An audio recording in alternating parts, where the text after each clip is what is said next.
여러분 안녕하세요. 저는 서울 은평구 응암동에서 평화부동산을 운영하고 있는 공인중개사 유경상입니다. 금일 말씀드릴 내용은 아파트에 거주 중이시면 아파트 관리 규약을 알아야 한다입니다. 아파트 관리 규약, 아시는 분도 계실 거고 모르시는 분도 계실 겁니다. 이 아파트 단지 내에 전체적인 운영은 아파트 관리 규약에 따라서 움직이는 겁니다. 이 아파트 관리 규약은 공동주택 관리법, 공동주택 관리법 이렇게 하나 있고요. 그 법 밑에 서울시 같은 경우는 서울시 공동주택 관리규약 준칙이 있습니다. 그래서 그 서울시 공동주택 관리규약 준칙, 그리고 그 밑에 이제 아파트별로 관리규약이 있는 거죠. 관리규약은 만드는 겁니다. 아파트 자체적으로 이제 만드는 거고요. 그러니까 이 아파트 관리규약은 공동주택관리법 테두리를 벗어나면 안 되는 거죠. 그 법이 내에 있어야 되고요. 그리고 서울시 같은 경우는 서울시 공동주택관리규약 준칙을 만들어서 그 법 테두리 안에 있어야 되는 겁니다. 그러니까 가장 큰 상위법은 공동주택관리법이고요. 그 다음에 서울시 같은 경우는 서울시 공동주택관리규약 준칙이고요. 그 다음에 아파트별로 관리규약이 만들어지는 거죠.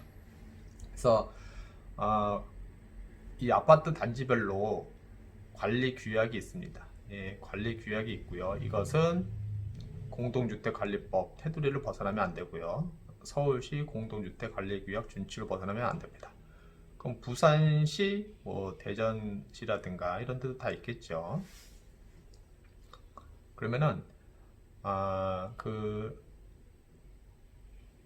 관리규약 이제 아파트가 이제 최초로 준공이 됐을 때 그때 이제 만들어집니다. 만들어져서 이제 넘기게 되죠.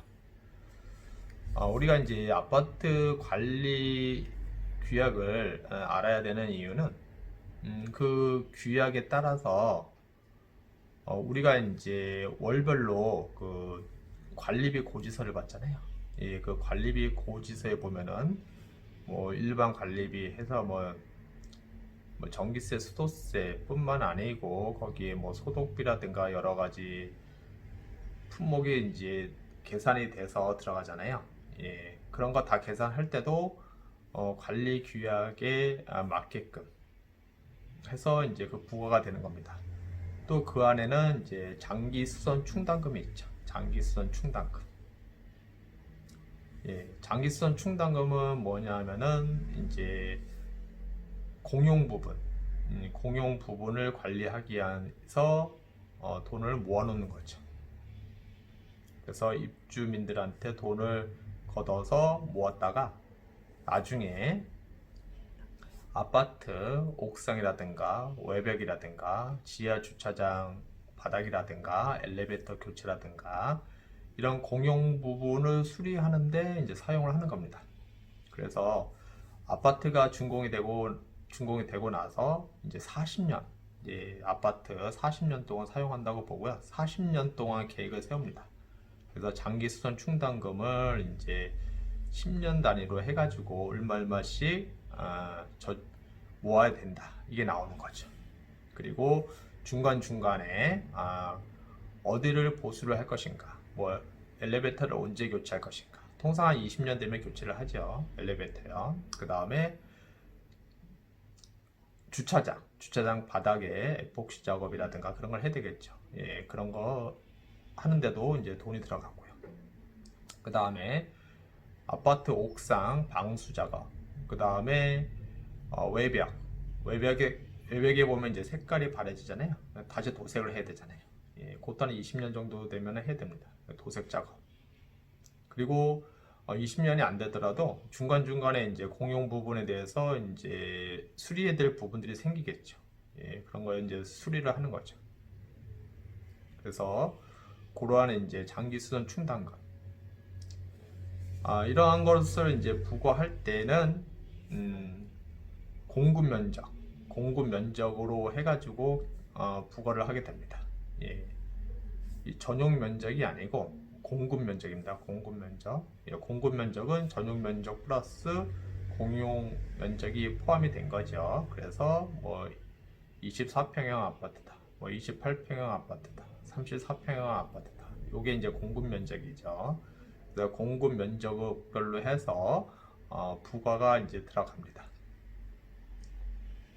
그리고 이런 이제 공용 부분이라든가 이런데 이제 돈이 들어가는 것은 집주인들이 내는 거잖아요. 그래서 그것을 그 집을 전세나 월세로 줬다. 그러면은 임차인들이 장기 수선 충당금, 아파트 이제 관리비 고지서에 보면은 그 장기 수선 충당금 항목이 있습니다. 예, 오늘 그 관리비 고지서를 자세히 못 보신 분들은 한번 자세히 보시기 바랍니다. 자세히 보시면은 그 안에 장기수선 충당금이라고 있습니다. 그리고 세부 항목별로 한번 쭉 구체적으로 한번 보시기를 바랍니다. 그러면은 본인이 미처 생각지 못한 항목들이 이렇게 쭉쭉쭉 있을 겁니다. 그래서 장기수선 충당금 같은 경우는 이제 임차인이 그 아파트에 거주한다. 그러면 임차인이 관리비에서 이제 포함해서 냈다가 나중에 이사 갈 때 장기수선 충당금만 따로 계산을 해서 받는 거죠. 예, 그래서 거기에 관리비 항목에 장기수선 충당금이 들어간다는 거. 그리고 이 아파트 단지 내에 동이 여러 개다. 그러면은 이제 동 대표가 있습니다. 동 대표. 10개 동이다. 그러면은 10개 동에 대한 동 대표가 10명이 있겠죠. 아니면 이제 뭐 2개 동을 같이 묶는다던가 아니면 3개 동을 같이 묶어서 그 3개 동에 대한 동 대표가 있을 겁니다. 예, 그러니까 동 대표가 여러 명이 있는 거죠. 나홀로 아파트 같은 경우는 이제 동이 하나이기 때문에 어쩔 수 없지만 동이 여러 개다. 그러면은 그 동 대표들이 여러 명 있습니다. 그러면은 이 동 대표자들을 선출을 하고요. 그 다음에 입주자 대표 회의에 임원들을 선출을 합니다. 입주자 대표 회의의 임원들을. 그러면 입주자 대표 회의의 임원들은 이제 4명이 됩니다. 거기에는 이제 회장이 있고요. 회장. 그 다음에 이제 감사가 2명입니다. 감사 2명. 그 다음에 이사 1명. 그래서 이렇게 4명으로 구성이 됩니다. 4명으로. 이제 이 4명은 동 대표들이 선출이 되면은 그 중에서 뽑습니다. 그 중에서 뽑아가지고 회장, 그 다음에 감사, 그 다음에 이사 이렇게 이제 선출을 하게 되죠. 한 동짜리 나홀로 아파트다. 그러면은 입주자 대표 회의를 구성을 해야 되니까 통상 한 동짜리는 대표를 공동대표 4명을 뽑습니다. 4명을 뽑아서 공동대표가 4명이죠. 그 중에서 이제 1명의 회장이 되고 그 다음에 2명은 감사가 되고 1명은 또 이사가 되는 겁니다. 그래서 이렇게 4명이 되는 거죠. 이러한 이제 동대표라든가 그 다음에 입주자 대표 회의라든가 이런 게 다 관리 규약에 들어가 있습니다. 관리 규약에. 그래서 관리 규약을 갖고 계신 분들은 시간을 내서 한번 천천히 처음부터 끝까지 쭉 읽어 보시고요. 그 다음에 관리 규약이 없다. 책자를 안 갖고 있다. 그러면은 관리사무소에 가면 됩니다. 관리사무소에 가셔서 관리 규약을 달라고 하시면 됩니다. 그러면 책자로 되어 있거든요. 책자로 되어 있으니까 달라고 해서 읽어보시면 됩니다. 그러면은 거기에 세부적으로 나옵니다. 이 아파트 관리하기 위해서 어떤 내용들 그런 게 이제 세부적으로 나오거든요. 그래서 그런 것들을 한번 쭉 읽어보시고요. 그 다음에 이제 아파트별로 뭐 반상회 이런 것도 하지만은 1년에 한 번씩 이제 정기총회를 합니다. 정기총회. 그때 이제 입주자분들은 거기에 참석을 해서 어떤 내용들이 오고 가는지 예, 이런 것들 잘 알고 계시고요. 그 다음에 이제 관리 규약을 잘 알고 계시면은 이게 이제 관리비 부과라든가 이런 게 이제 제대로 되고 있는지 예, 이렇게 알 수가 있겠죠. 그 다음에 본인이 이제 동대표로 한번 해본다든가 아니면은 입주자 대표 회의에 뭐 회장을 한번 해본다든가 뭐 감사가 된다든가 이사가 된다든가 이렇게 할 수가 있겠죠. 꼭 그 임원이 안 되더라도 입주자로서 아파트에 거주하는 입주자로서 그 관리 규약을 잘 알고 있으면은 이 동대표들이 제대로 일을 하는지 입주자 대표 회의에 회장이 일을 제대로 하는지 감사가 일을 제대로 하는지 이사가 제대로 일을 하는지 그 다음에 관리소장이 일을 제대로 하는지 이런 것을 이제 알 수가 있겠죠. 그래서 아파트에 거주하시면서 관리 규약을 한 번도 읽어보지 않으신 분들이 아마 많으실 겁니다. 예, 그리고 뭐 관리 규약이 있는지 없는지도 잘 모르시는 분들도 계실 거고요. 예, 그래서 제가 오늘 드리는 말씀은 관리 규약 책자를 한번 찾아보시고요.